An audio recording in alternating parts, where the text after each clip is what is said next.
मेरे प्यारे छात्रों, एक बार फिर मैं अपने इस YouTube channel Gallant coaching centre पे आप सभी छात्रों का स्वागत करता हूं, जहां पे हम लोग रोज नई नई चीज़ें सीखते हैं कैलकुलेशन से संबंधित। और आज भी हम लोग कुछ नई चीज़ें सीखेंगे। तो चलिए शुरू करते हैं आज का टॉपिक।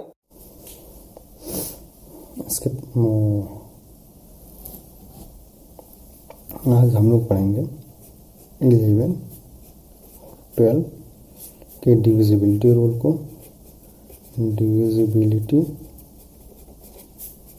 को।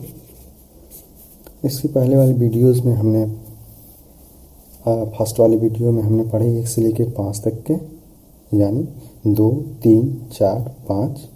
सेकेंड वाले वीडियोस में हमने पढ़े 6, 7, 8, 9 और ये तीसरी वीडियो है। इसमें हम लोग सीखेंगे कि 11 और 12 के डिविजिबिलिटी रूल क्या क्या होते हैं।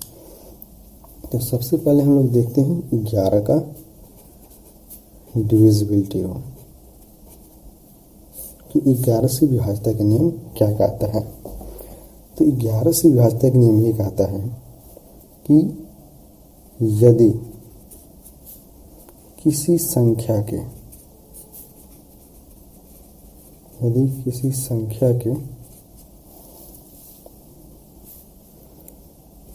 सम स्थानों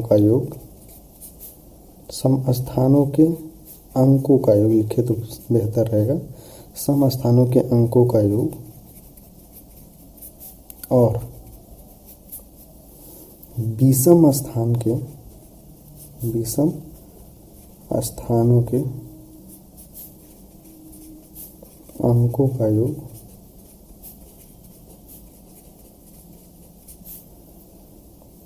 का अंतर। यहाँ पे मैं कामा एक लगा दे रहा हूँ आप लोगों की समझ के लिए, क्योंकि एक बार हम क्या करते हैं कि जितने भी सम स्थान होंगे और उनके ऊपर जो अंक लिखे होंगे उन अंकों को जोड़ेंगे। फिर दूसरे केस में क्या करेंगे, जितने विषम स्थान के अंक होंगे उनको योग करेंगे और उन दोनों का, यानी सम स्थान वाले का और विषम स्थान वाले का, उन दोनों का अंतर करेंगे। तो यदि उन दोनों का अंतर या तो 0 मिले या 11 का कोई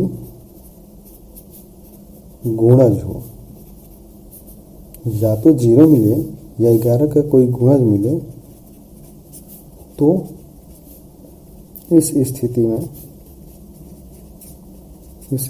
में वह संख्या 11 से विभाज्य होगी।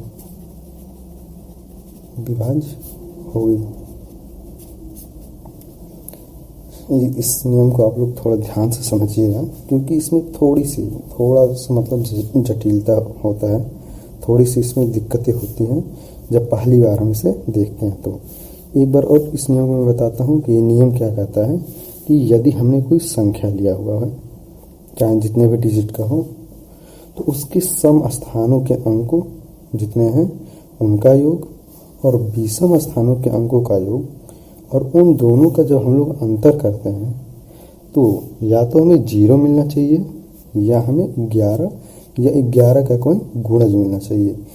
तो ही उस स्थिति में वो संख्या 11 से कटेगी, अन्यथा नहीं कटेगी। जैसे एक एग्जाम्पल हम लोग लेते हैं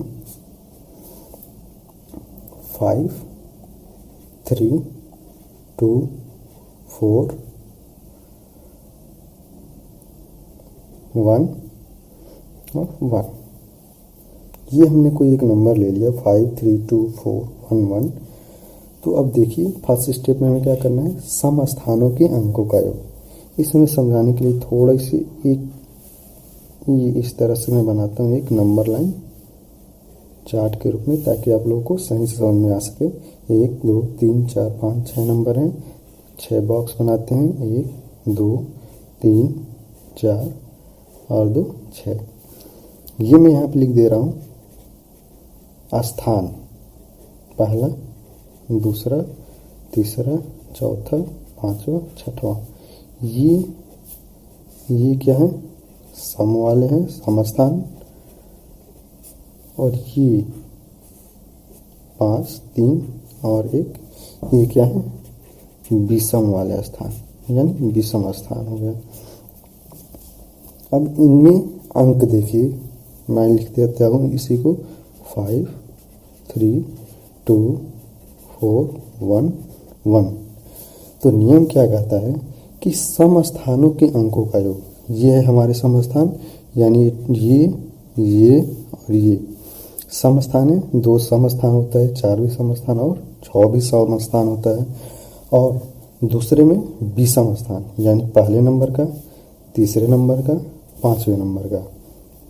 तो हम लोग पहले इसका योग करते हैं। सम स्थानों के अंकों को योग के देखें, क्या होगा, 1, 2, 3 और 5, 8। ये सम स्थान वाला हो गया। विषम स्थान वाला 1, 4, 5, 5, 3, 8। तो इसके बाद से हम क्या करते हैं, सेकंड स्टेप में इन दोनों का अंतर निकालते हैं। तो अंतर हमें क्या मिला, 0।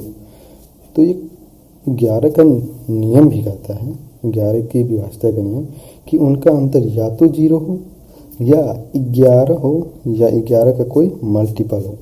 3 कंडीशंस इसमें बनती हैं। पहला या तो 0 हो, दूसरा या तो 11 हो, और तीसरा या तो 11 का कोई मल्टीपल हो। तो हमने देखा इस नंबर को जो मैंने लिया है कि इसके सम स्थानों के अंकों का योग कितना है, 8। विषम स्थानों के अंकों का योग है 8। और जब हमने इन दोनों का अंतर किया तो हमें मिला 0।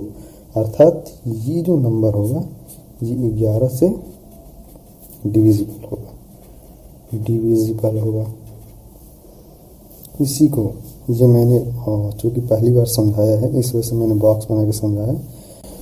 अब इसी को यदि हम एक बार पढ़ने के बाद हल करें तो हम लोग कैसे हल करेंगे, एक एक अंक छोड़ के, ऊपर से एक एक अंक छोड़ के जोड़ेंगे, उसी प्रकार नीचे से एक एक अंक छोड़ के जोड़ेंगे। तो 1, 2, 3, 5, 8 आ गया नीचे, और ऊपर 3, 4, 7, 1, 8 आ गया ऊपर। अब हम जब इनका अंतर निकालते हैं तो 8 - 8 = 0। अतः हम कह सकते हैं कि ये जो संख्या है कि ये 11 से क्या होगी, डिविजिबल होगी। तो यही होता है 11 का डिविजिबिलिटी रूल।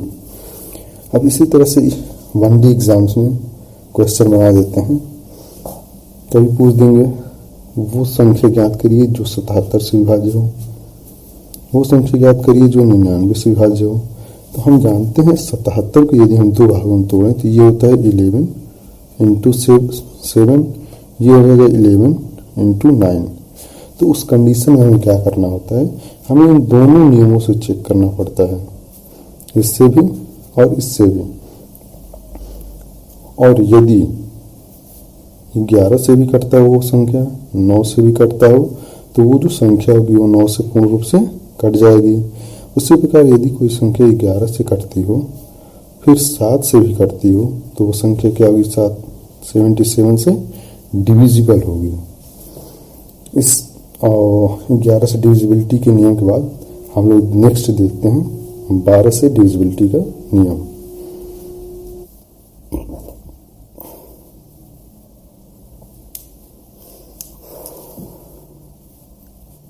12 से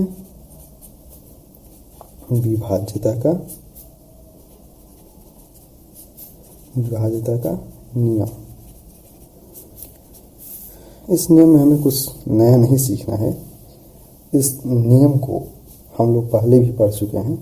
मैं थोड़ा सा बस उसे बताता हूँ, आप लोग को समझ में आ जाएगा आसानी से, क्योंकि इसके पहले वाले वीडियोस में जो मैंने पढ़ाया है बहुत ही आसान तरीके से इन सब चीज़ों को समझाने की कोशिश की है। 12 से विभाज्यता का नियम ये कहता है कि यदि कोई संख्या 4, 3 दोनों से विभाज्य होती हो, दोनों से विभाज्य होती हो तो वह संख्या 12 से विभाज्य होगी। ठीक, तो हम लोग जानते हैं कि 4 से डिविजिबिलिटी का नियम क्या होता है, लास्ट टू डिजिट 4 से कटने चाहिए, यानी 4 से विभाज्य होने चाहिए, 4 से विभाज्य होने चाहिए। और 3 के लिए हम लोग जानते हैं कि अंकों का योग 3 से विभाज्य होना चाहिए। तो जब हम किसी संख्या के 12 से विभाज्य के नियम की जांच करते हैं तो हमें एक बार 4 से डिवाइड करके देखना होता है और एक बार 3 से डिवाइड करके देखना होता है। और यदि वो संख्या 4 और 3 दोनों से डिवाइड होती है तो हम ये मान के चलते हैं कि वो संख्या क्या होगी, 12 से विभाजित होगी।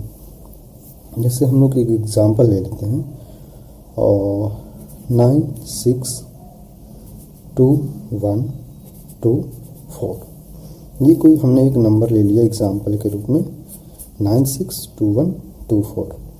अब इसको यदि हमें देखना है 12 से डिविजिबल है कि नहीं, तो पहले हम चेक करते हैं 4 से या 3 से, किसी को भी चेक किया जा सकता है।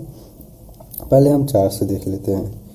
तो 4 के लिए लास्ट के 2 डिजिट 4 से डिविजिबल होना चाहिए। तो हम लोग जानते हैं कि लास्ट के 2 डिजिट क्या है इसका, 24, और 24 क्या होता है, 4 से डिविजिबल होता है, अर्थात ये रिमाइंडर हमें 0 देता है। तो पहला कंडीशन तो सेटिस्फाई हो गया, ये संख्या 4 से कट गई। दूसरे कंडीशन में क्या करना होगा, हमें 3 से चेक करने के लिए सभी संख्याओं को अलग अलग जोड़ना होगा। 9 + 6 + 2 + 1 + 2 + 4। और जब हम लोग इसको जोड़ते हैं तो क्या मिलता है, 9 6 15, 2 17, 18, 2 20 और 4 24। ये 24 हम जानते हैं कि 24 भी क्या होता है, 3 से डिवाइड होता है। 3 8 24, या एक स्टेप यदि आगे और जाना चाहें तो इन दोनों को जोड़िए, 2 और 4 6 भी क्या होता है, 3 से डिवाइड होता है। तो हमने देखा कि 12 से विभाज्य के लिए जो कंडीशंस होते हैं, 4 से विभाज्य होना चाहिए, 3 से विभाज्य होना चाहिए। तो ये संख्या 4 से भी विभाज्य थी और 3 से भी विभाज्य है। तो इस प्रकार ये जो संख्या होगी वो क्या होगी, 12 से भी विभाज्य होगी। तो आज हम लोगों ने बस 2 चीज़ों को पढ़ा, 11 से विभाज्यता का नियम और 12 से विभाज्यता का नियम। इसके बाद से मिलते हैं हम लोग नेक्स्ट वीडियो में। तब तक आप लोग इसे रिवाइज करें और अपने एग्ज़ाम की तैयारी अच्छे से करें।